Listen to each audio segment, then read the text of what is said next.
Hello everyone and welcome back. In today's video we're going to see months. As we know, months called in the Arabic language الأشهر.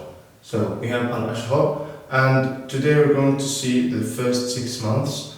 Let's see this together. We have the first one, we have Janvi, which is January, February, which is February.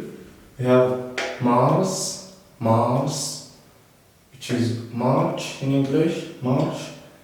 We have Avril, which is called April. We have May, it's the same in English, May.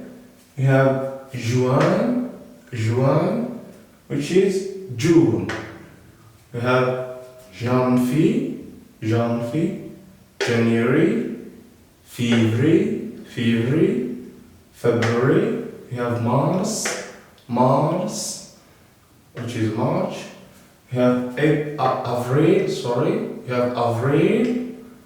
April. We have May, it's the same, May. We have June, we have Juin, which is June.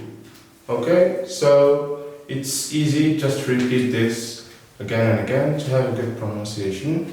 See you in the next video.